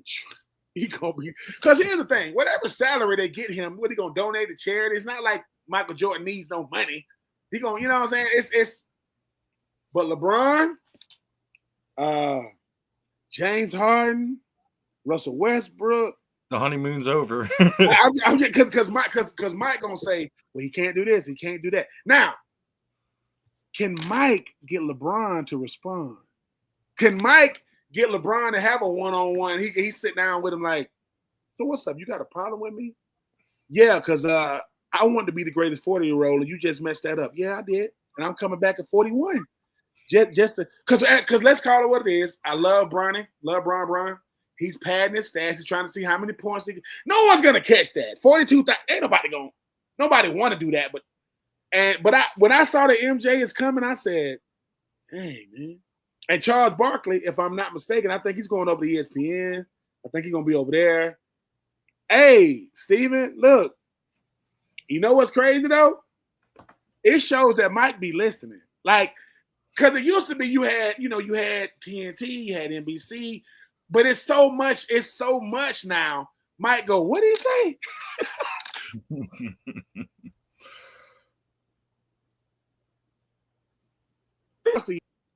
Hey, hold on, they ain't announced it yet. Mike gonna have a podcast too, cause he can't get it all out on the show. Yeah, right. Hey man, Michael Jordan with Michael Jordan and Scottie Pippen with a podcast, that would be so freaking entertaining, man. Oh man, you know I love it. I like it. Now, on the sadder side of things, the Boston Celtics, I think they're just about cooked, and then yeah.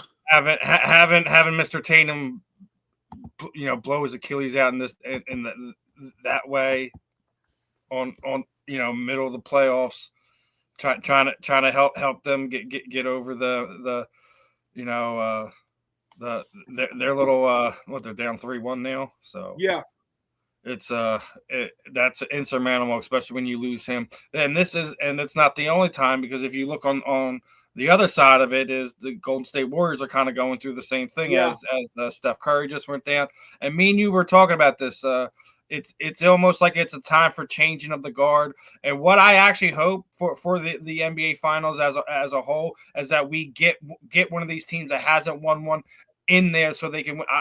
I'm asking for it right now. The NBA God, please give us the Indiana Pacers and the Minnesota Timberwolves. Please. That's what I want. I want fresh blood. I want one of these organizations that has not won. Even OKC. Give me OKC too. I would love to see that, just because of the simple fact that you're trying to build new superstars. You're trying to get people invested and involved. And I think one of the biggest things over the last 10, 15, 20 years, it's just the same faces. And they're like, oh, well, we already know who's going to win this. That's why you guys don't tune in. You need new blood. I mean, you had Jokic win it a few years ago. Obviously, they're in a little bit of trouble there because they fired their coach before the playoffs started. So I think that's one of the bigger reasons why they're down 3-1 to OKC. But I want the new blood, man. That's what I want. I agree. I want the Indiana Pacers and either one or Minnesota or OKC. That's what I want. I mean, listen. We all have our favorites or whatever. I like seeing the new blood. I want the NBA to be able to develop new stars. After what happened with Tyrese Halliburton's dad, I would love to see him hang a banner down there in Indianapolis, especially with the simple fact that guys like Rick Smits and Reggie Miller, they never got a chance to get there. Man, of course. I agree. I agree 100%. The variety, you have to usher out the old and usher in the new. Halliburton is showing himself to be, a young superstar, SGA over there at OKC. Ant-Man in the finals would be must-see TV. This youngin understands, hey, man, I understand the bright lights. I don't shy away from them. I'm very, very brash. I'm very, very confident. And I guarantee you, if Ant-Man wins a championship, he coming right at Magic, because Magic Johnson had a lot to say to Ant-Man. But the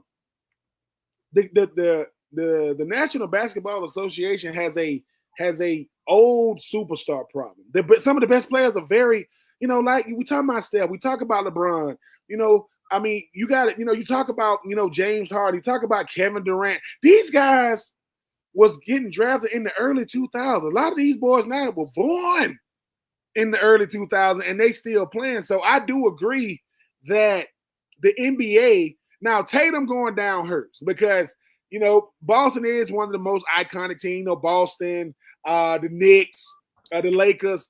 Now, the Knicks, whether it's by default or not, they are 3-1. You knew you weren't going to get no New York love out of me. You ain't lying. I know. It's like but you know what's crazy about the Knicks in the situation? Jalen Brunson, I mean, he's in very, very rare company, very, very rare air. And I just want to see good basketball. And sometimes when these superstars go out, you get to see other guys. So, yeah, I do want to see new blood. I really, really do. Because, not saying they're going to do this, but sometimes if you Steph, if you LeBron and them, you got to see, hey man, my windows, that's it. Like I've done all I can do. Yes. Excuse me. So yes. So yeah, I want to see new blood. I mean, OKC, Indiana would be a good finals. Yeah. And it's gonna be OKC and probably Minnesota in the Western Conference Finals. And you're going to have, Indiana and New York in the Eastern Conference. That's a rival being renewed. A rivalry being renewed. And you know what? I guarantee y'all this. Netflix already lurking. The Knicks and the Pacers, there go, Reggie Miller, there go Spike Lee. But some of these young fans don't get how deep rooted some of these rivalries, how far back they go, because we've only seen, Jokic and Steph and LeBron and them in the fight. It's like, hey, this stuff goes back a long way. So, hey man, dust off your old hatred for each other, hatred renewed. Halliburton is nice, man. I mean, now Tyrese, you're gonna tell your daddy, I don't know if he's gonna be allowed in the arena, but I'm like you though, Steven. I want to see some new blood, and hopefully, man, those guys won't be one-hit wonders. Like, this will be what we can look forward to years to come, because we love these older players. But at the same time, guys that either pushing 40 or are 40, and they say, come on, man, y'all 20-something years old, y'all got to do something about that. Yeah. Now, the other side is The NBA draft lottery. We got to talk about this. And somebody, I came across this one, and I have to pull this up there just because it's relevant as hell, man. It is relevant as hell. So how is it every time there's a big trade and the team that gets the wrong end of big trade, all of a sudden the next season, they win the draft lottery? LeBron gets traded to the Heat. Cavaliers win the draft lottery. Paul gets traded to the Clippers. Pelicans win the draft lottery. Anthony Davis gets traded to the Lakers. Pelicans win the draft lottery. And now this year, Luka gets traded to LA. Mavericks win the draft lottery. And the funny part is LeBron James, when he went on his media tour, talked about this. He talked about how the draft lottery is rigged. And listen, how is it a team that had, I think they were projected to get the 10th pick, right? Mm-hmm. Somehow jump 10 teams and win the draft lottery. The draft lottery needs to end. It needs to go back to it needs to go to some type of system, some other system, or just go off of records, and tiebreakers are the one that differentiates who gets up if you have a team that ends with the same record. And I'm going to throw another thing in there. I think it's a simple fact that the NBA thought the Sixers were going to wind up getting Cooper Flag, and now they can sit there and send him down to Dallas and kind of help rebuild that team after they lost their big star. Everyone was sitting there wondering why did Nico trade Luka? You know, this guy has been getting hammered, not just by the Dallas Maverick fans, but by the NBA's brain trust as a whole. People who kind of talk on the sport. He's been getting hammered, and all of a sudden he gets a golden egg dropped in his lap, and all's forgotten now. When the draft lottery happens, Stephen, we you know what's crazy? We sitting there watching. I go Dallas. It's like it hit us like, did Dallas just win the lottery? And then they go, they had the slimmest chance. Don't give us all these. They had the slimmest chance. Yeah, I'm gonna find me a dude that can count cards, and I'm gonna get him a freaking suit, and we're gonna go to Vegas. Like, stop. I forgot all about when LeBron went to the Heat. They ended up getting that go Kyrie, right? And that go. It's like, come on, man. Like, y'all ain't even gonna try to fool us. Y'all ain't even trying to do it. Like, the Dallas Mavericks lost Luka. Once again, it goes back to what I be saying. You got the East Coast and the West Coast. They need the middle teams. They need a Dallas. They need a Chicago, right? Well, Chicago ain't doing it.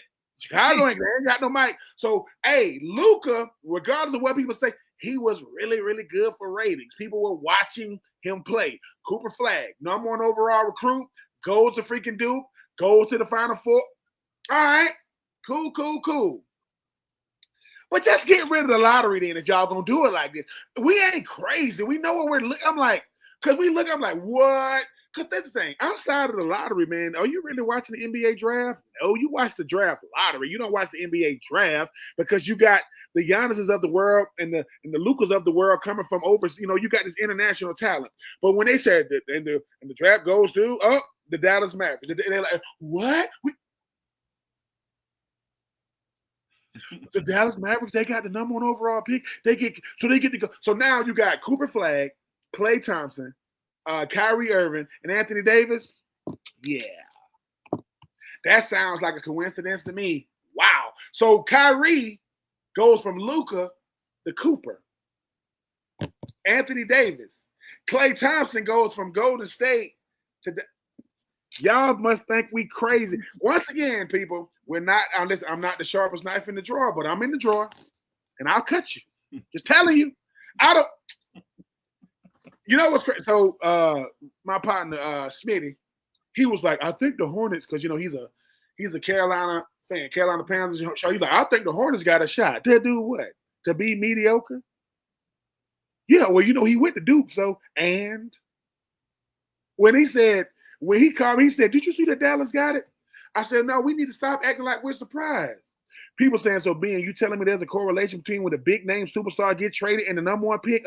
Yeah, absolutely. I'm just saying. Listen. And Kyrie might be the most egregious. You know how many games Kyrie played at Duke? Look at them Duke players again. He played like 8. Got hurt. Number 1 overall pick to Cleveland. I'm just telling. They want Kyrie Irving to win something without LeBron. Now I'm not saying he's gonna do it, but man, come on. But let me tell you what's really gonna be a conspiracy though. Ain't nobody talking about it. LeBron's gonna retire this year, next year. So who Luka got with the Lakers? Watch the draft lottery. When he moves on, they're gonna give Luka a mate. They're gonna give him one in free agency, and they're gonna give him one in the draft. Chase Daniels. You see what happened when we use our research, right? The research goes with the take. You have research, and then it helps you with your take. Not you got research, and you just jump off a cliff. But hey, the Dallas Mavericks, they will get relevant real fast, real soon. You know why they need Cooper Flag? Because Anthony Davis, what is he guaranteed to do? Get hurt. Guaranteed.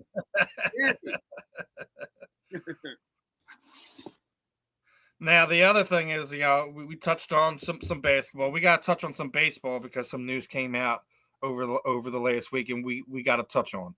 First and absolutely foremost is post-mortem now. They have reinstated Pete Rose among some other players. Obviously, Shoeless Joe Jackson has been put on that list and things of that nature. Man, this stuff is making me sick to my stomach, dude, because it's funny because Pete Rose even said it. He's like, I hope I'm wrong, but I think I'll probably be reinstated, after my passing on this earth. And unfortunately, his thoughts came to fruition. We lost Pete this past year, and the very next season, he is taken off of the permanently banned list. Shame on you, Mr. Manfred. Shame on you, baseball. Listen, didn't matter if Pete bet on his team or not. So what? He's a gambling fool. He paid his dues 10 times over. Not just paid his dues. The guy was a leper. Was basically sports castrated by the brains trust that is Major League Baseball, and it's absolutely disgusting. The fact that his family are going to have to now sit up there. You hope that the writers kind of do right by Pete in this instance, but we talk about this all the time. There's things that have to be put in place. Like, you can't keep personal things to keep guys who made the sport what it was to kind of grow the sport in a way. You can't not keep them down because you don't like them. Yes, Pete Rose is annoying, brash, all these things. But when it came to playing baseball, he was a special. Can you name a player that played as many positions as Pete and was a Gold Glove at almost every single one of them? I can't think of anyone off the top of my head. Then let's get talking about him. On the other side of it, his hitting was one of the best natural hitters that this game had ever seen. The only other person I can think of off the top of my name is Tony Gwynn. Now, the fact that we're going to sit here and now remove him and other players from the permanently banned list after these guys are long gone, is a disservice to their families, is a disservice to the fans that watched them, to the fans that grew up with them, that we're going to have to sit there and watch awkward family members not really be having to get everyone else to come up and talk about their dad in some other way. It's not right.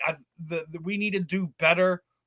Major League Baseball, and we're going to get into some of the other sports as we're on this topic of just having to be better and take better care of the legends that made our sport great. What are you thinking about Major League Baseball's thought process here, my friend? This is why baseball is not loved anymore. Baseball used to be America's pastime, used to be the most loved sport in America. Things like this. Rob Manfred is the worst commissioner in pro sport. The worst. It ain't close. Rob Manfred don't ever say anything worth listening to, and he never does anything right insightful. This is shameful at the worst degree. You know what this means? That means that all these years, y'all were liars. You're going to reinstate him now? That means that when he was alive, y'all were just playing with his intelligence. And Pete Rose caught wind of it. He knew. Pete Rose knew it was bogus. Yeah, things happen, man. We don't got to necessarily like why Pete Rose was banned, right? But that's why when the Heisman Trophy Committee had to give Reggie Bush back his Heisman Trophy, he said, "Man, let's do it in a private session." No. You banned me in public. You're gonna give it back in public, and you're gonna apologize in public. This is shameful to the highest degree because it's almost like Pete Rose family go, dude, it's almost like we don't even want to show up.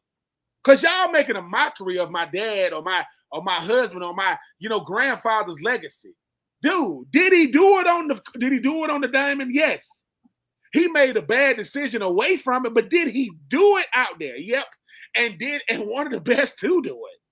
So when I saw this, I'm like, I mean, think about this. If you the Rose family, you go, hello, is this Miss Rose? Yes. This is the Hall of Fame. This is Major League Baseball for real? Is this Rob Manfred? Yeah. What do you want?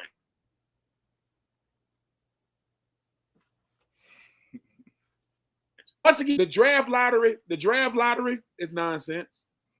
And this is nonsense. Now, am I happy that it happened? But Pete Rose deserved better than this, man. Pete Rose, even though he didn't like it, he was still a good ambassador for the MLB when he was alive, man. He would joke about it, different things. But Pete Rose, no, man, we know y'all playing, man. Let me tell y'all something about these rules or these principles, or you can't bet on the game. So if that's the case, just say he banned for life. We leave it alone. But we knew it wasn't going to be that. There's always somebody in these offices saying, dude, why y'all banning him? Like, really? You don't think he's went out there and like felt the impact of how y'all treated him at this point? That's like when these leagues are involved with DraftKings, they're taking sponsorship dollars from that. This is why you're hated, because you're so hypocritical. You'll bury these guys over little things. They're banned for life, things of that nature. But you'll take sponsorship dollars from people who do nothing but betting. I can't listen. And there's plenty more we got to argue about, like the Hall of Fame side of it. Listen. The writers better get it right. Anyone who was on that list right now should have been in the Hall of Fame. Yeah. Okay, Pete Rose just paved the way for Barry Bonds to get voted in, and I don't want to hear it. Barry Bonds, I think a lot of the listen. I know this is going to be an unpopular opinion, and I know our purists are going to absolutely bury me for this, and I do not care. There is 90% of the guys that were on the steroid list were all fixing to be Hall of Famers before the steroid thing. Yes. Every single one of them. You could take all of Barry Bonds' post-steroid seasons, and he still gets in the Hall of Fame with the numbers. Some of the guys, you can have fringe guys that were potentially not going to be there. I can understand that, but we're still sitting there. We're not going to put Kurt Schilling in the Hall of Fame. You're stupid. You're not going to put Roger Clemens in the Hall of Fame. You're stupid. I do not want to hear this argument anymore. You can put an asterisk on it, whatever you want to do. They belong there from what they did beforehand. I don't want to hear about it. Joe Jackson should have never been on the freaking list. There's a freaking movie about it. 8 Men Out. It walks you through how Joe wasn't a part of it. He should have never been on that freaking list, and I'm sick of hearing all this nonsense. Look, put an asterisk on it. Do whatever you got to do. These guys should already be in there. Stop messing with their families. Look, I'm going to say this too. Pete Rose, man, may you rest in paradise, sir. You were speaking more than just you getting reinstated in the first. You were saying, look, man, how y'all going to treat y'all stars of the game like this? It would be different. People say, yeah, man, when they say, when people use the term everybody was juicing, they're not saying everybody, but that many people was doing it. That many was doing. Barry Bonds was a Hall of Famer before he ever got on the juice. You want to hit it 478 feet instead of 450. Barry Bonds was stupid good, like ridiculous good. So much. You ask any pitcher that went against him. The only thing, you're right. The only thing he didn't do was pitch. Him as an outfielder, absolutely amazing. Stealing bases, absolutely amazing. He was an all-around hitter. When he was in Pittsburgh, I used to see him in Philadelphia. I used to hate that team, just because I knew Barry Bonds was on that team, and he was damn near. You could not pitch to this. Yeah, you could. I mean, to the point where there are pitchers that say, "Do you know? We go into a game and say we only going to give him one pitch to hit, and he'll hit it. I'm only going to give it boom." Like his pitch recognition. There are certain players that came through Major League Baseball that made it worth watching, and they were playing. Pete Rose is one of them. Barry Bonds is one of them. Ken Griffey Jr. is one. Like some of you got to do. These dudes are out of this world, right? Mm-hmm. And look how you. Hey man, I don't like. Y'all listen. Y'all baseball writers. Y'all are starting to get on my nerves. Y'all really, because y'all don't need to have, just write. Don't give them, I'm part of the baseball. Don't let them vote. Because the human element has to be factored in. If you don't like me, cool. Could I play? Was I one of the best to ever do it? Yeah. People say, I think Hank Aaron is the home run king. Who got the most homers? We don't got to do this stuff. And I'm going to tell you who should have been in the Hall of Fame, and I get sick of it. Andrew Jones is a freaking Hall of Fame. What are we looking at?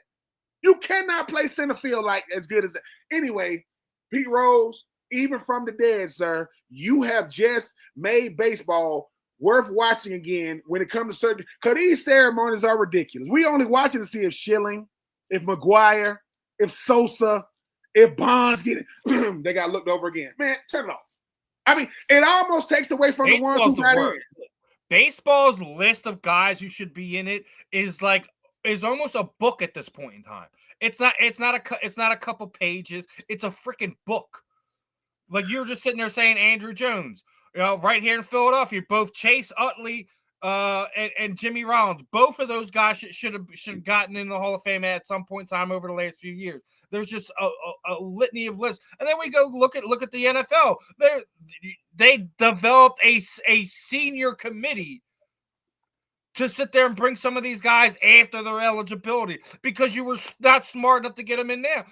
And one that I like to argue here in Philadelphia is Seth Joyner. Seth Joyner has better numbers than Patrick Willis across the board, and he's won a Super Bowl. Why is he not in? Why is he not in? Explain that one to me. What we're gonna start doing? We're gonna say, listen, man, we need to have a subcommittee. What do you mean? The subcommittee is y'all. We call this the Common Sense Committee. We call this the Eye Test Committee. Y'all, the criteria.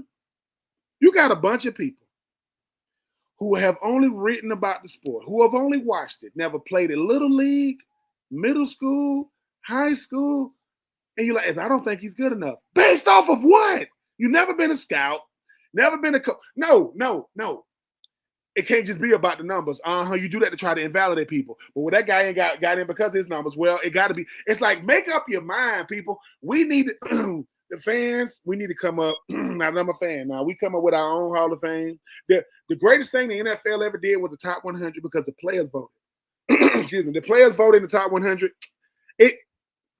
When I saw this about MLB, man, I said, y'all, Rob Manfred, what do you do? You don't do anything. Show up to games. Rob Manfred, we got Rob Manfred up here. For all of you who don't know, he's the worst commissioner.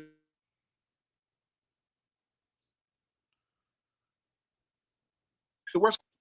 Yes, you're the worst. So, yeah, hopefully they'll never get it right, Stephen. But let me tell you what they should do. Everybody who hasn't gotten voted, let's just do one big ceremony. Let's just do one big one and let it flood in. Because it's ridiculous. Barry Bonds is not a Hall.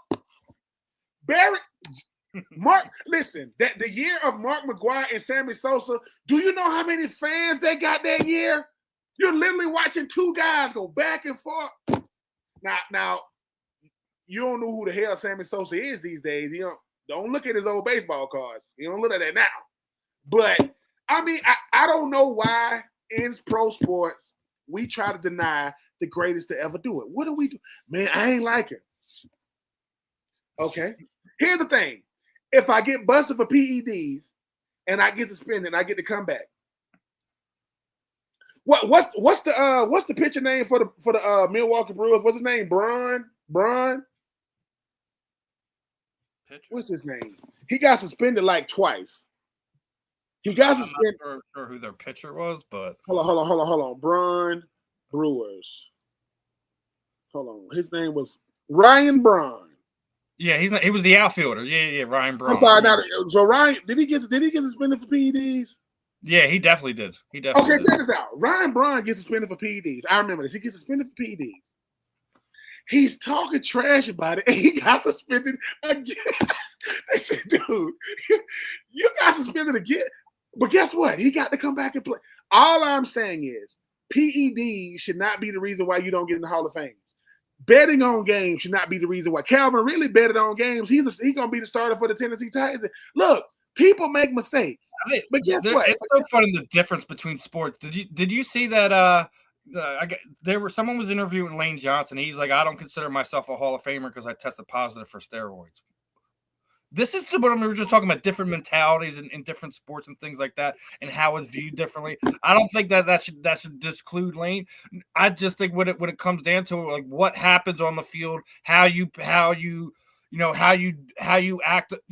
with your teammates, with the people in your city, are things that how you change the sport, how you make it better, is what makes you that special person, that Hall of Famer, things of that nature. And I want to real quick before, because we're getting like the last 20 minutes or so, and there's a few more subjects I want to go over. I want to get your thoughts on this one, right? Because we came across this Red Sox outfielder Rafael Devers basically refusing to move to first base when we just had a few years ago. Mr. Golden Locks himself, Bryce Harper, had the arm injury. Knew he wasn't going to quite be the outfielder that he was. And he's basically already been a Gold Glove first baseman. They're doing things of that nature. And this man basically told his GM to go find himself a first baseman out on the market, that he is not going to move to first base. And we were just talking about how many different positions Mr. Rose played. He played the entire field. He played left field. He played right field. He played center field. He played every position on the infield. So what are we talking about? You guys are the highest paid athletes in professional sports, and you don't want to move your position to help your team potentially win? What are we doing? Yeah, when I saw this, I said, look, man, I think the thing about baseball, they give too much leniency to players like Raphael, saying, I'm not, this ain't a question. Dude, get over there. I don't care how, look, there aren't many players as big as Bryce Harper in MLB. Whether he's won a World Series or not, Bryce Harper is one of the top 10 players in MLB. Yep. And he had to move. Look, he had to move. Not because they're trying to discipline Bryce or son Bryce or big brother Bryce. Hey, dude, move to first. Didn't Bryce Harper start his career as a catcher? Wasn't he a catcher? And when he was in Little League, when he was in Little League, he was a catcher. I just think that sometimes, right, I would look at Raphael and say, dude, is this the hill worth dying on, dude? Like, really? And here's the thing, Raphael. Let's just say we move you to first and you become one of the best first basemen in baseball. We could be we could be adding longevity to your career because you don't got to do as much effort. Now, you got to be able to get guys out no matter what way the angle the ball come from, third or shortstop or second. Aren't you a designated hitter sometimes, Fred? Man, I'm telling you, this is why I couldn't be, man, I couldn't be managers, man. Let me tell y'all something. Ryan Snitker, the manager of the freaking Braves, benched Ron LeCun.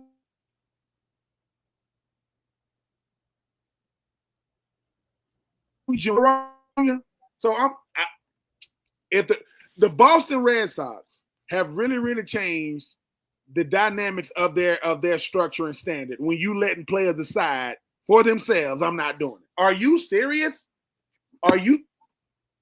It's like this. Go to that movie Money. We had here in Philadelphia this year. Like everyone wanted Trey Turner to move just so we could have another guy up here that could potentially like listen. It shouldn't matter if you're starting at short, if you're starting at second base, you're still part of that 7-8 man rotation that plays. It shouldn't matter which. Listen, I get it. You want to get your reps in. You want to be the best.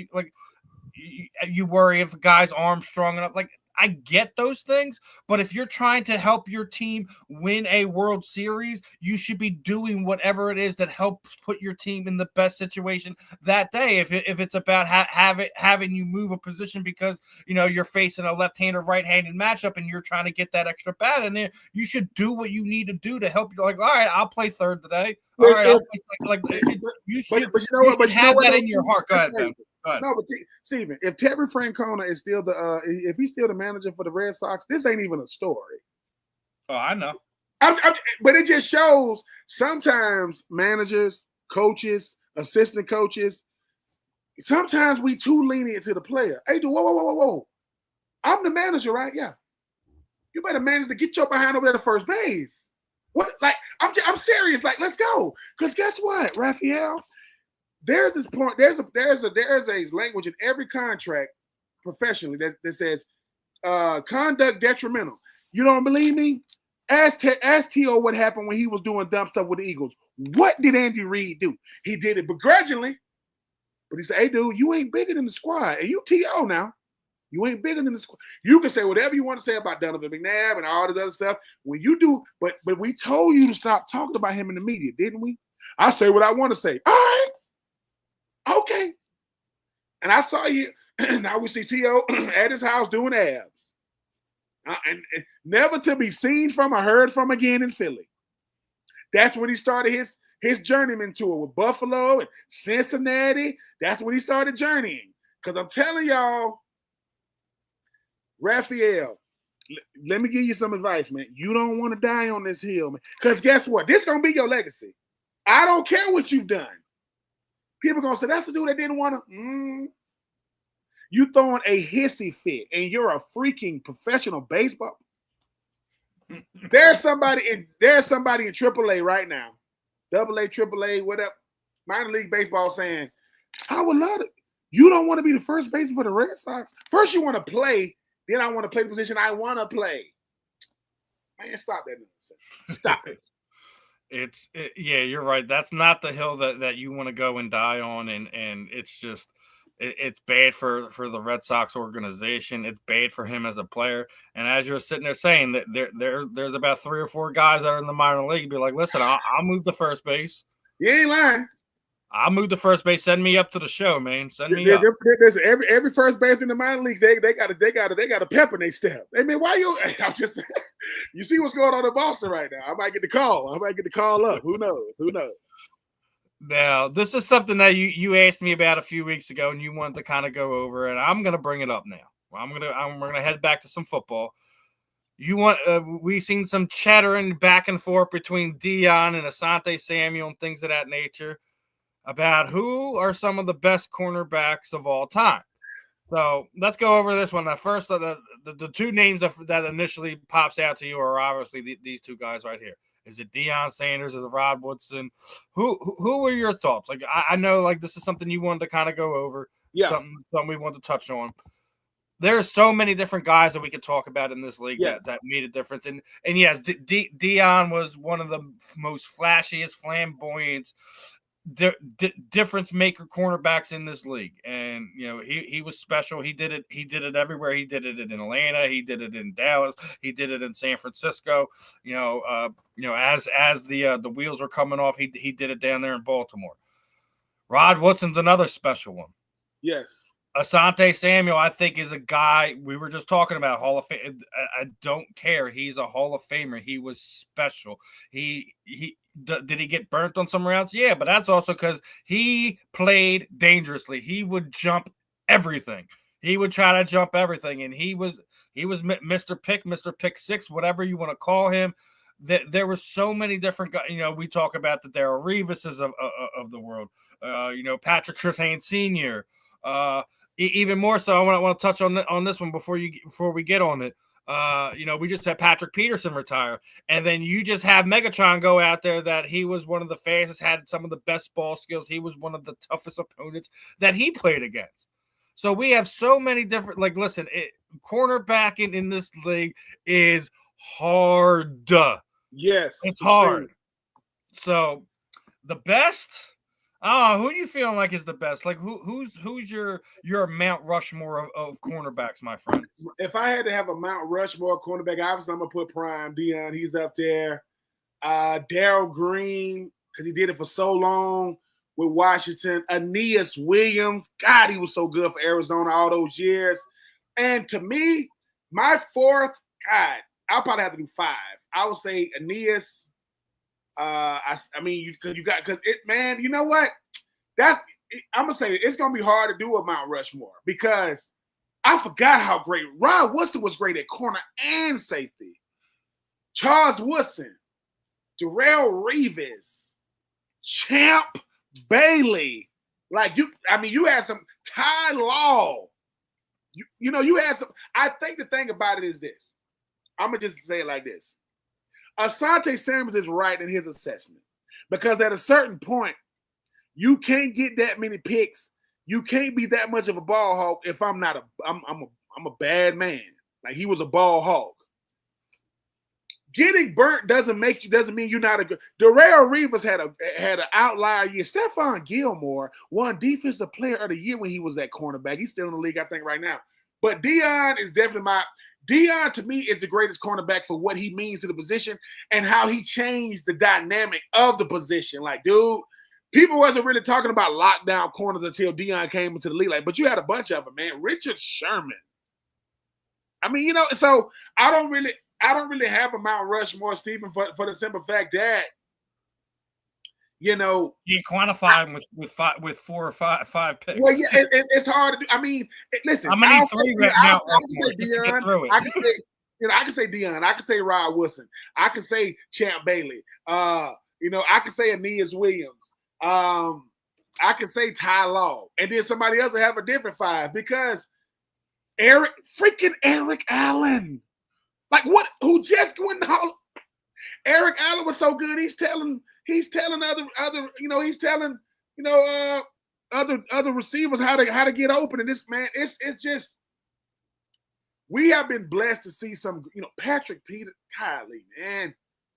It was some guys that really, really, it just Asante Samuels. For those people who be saying Asante Samuels and Deion Sanders ain't even in the same stratosphere, you're a liar. Yes, they are too.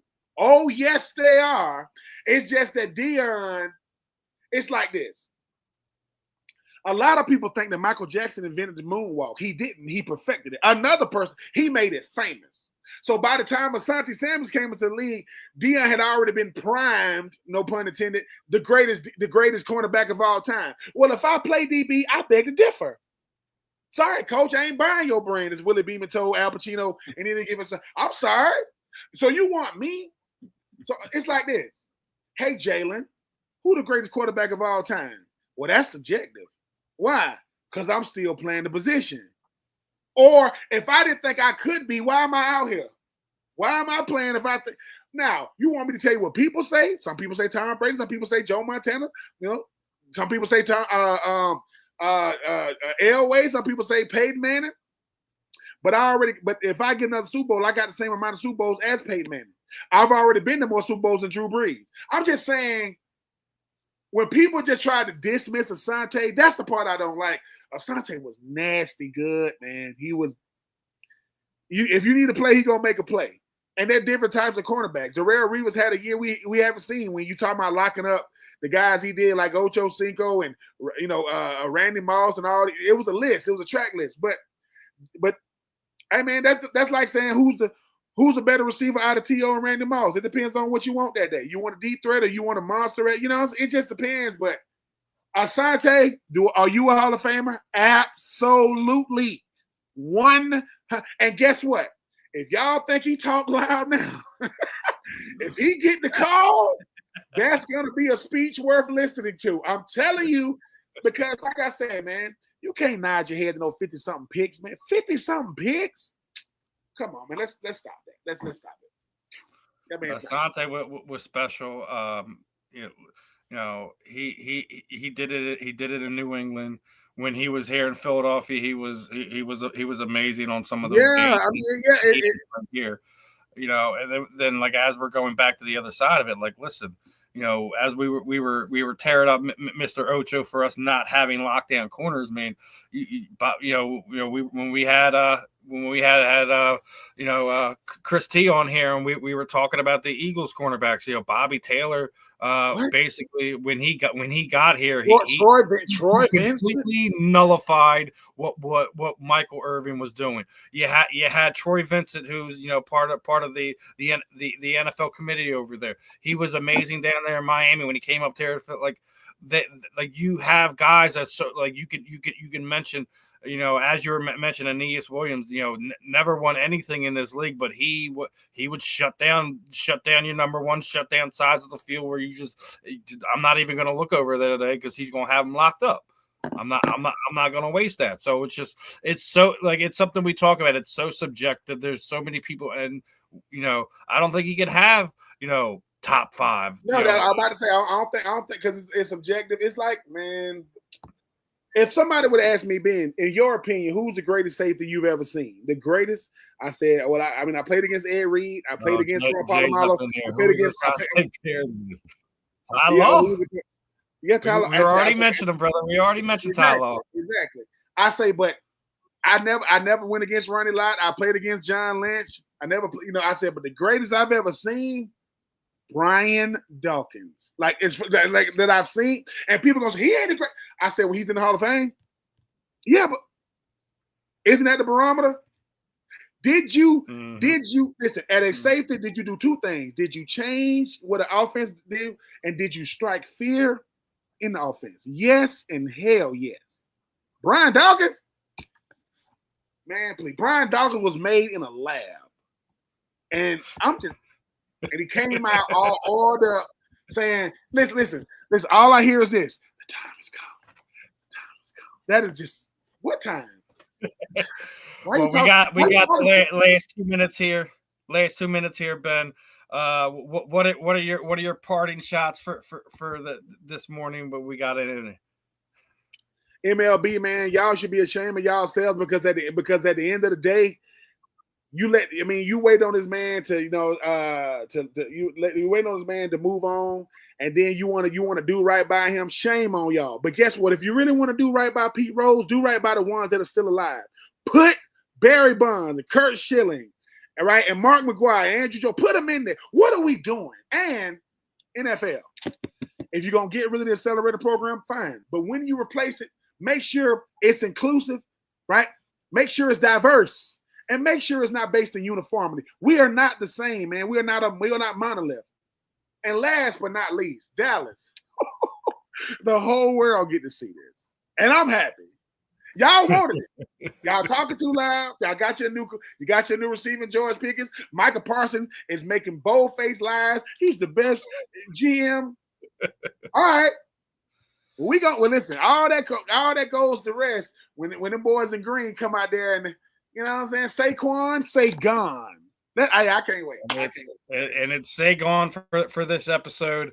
We're always gonna try to squeeze as much in here as we can, but another fun one in the books. Still had a couple topics I wanted to get to, but hey, listen, the timer's running out on us for this afternoon. And everything like that. We will be back next week. We got a lot more fun stuff. I have a lot more interviews coming up, and we're going to have some special guests coming in the coming weeks before the end of the month. So, guys, appreciate everyone for tuning in. Everyone in the chat. I'm Steve. He's Ben. This was another episode of Defending the End. We will catch you guys next Wednesday. Peace out.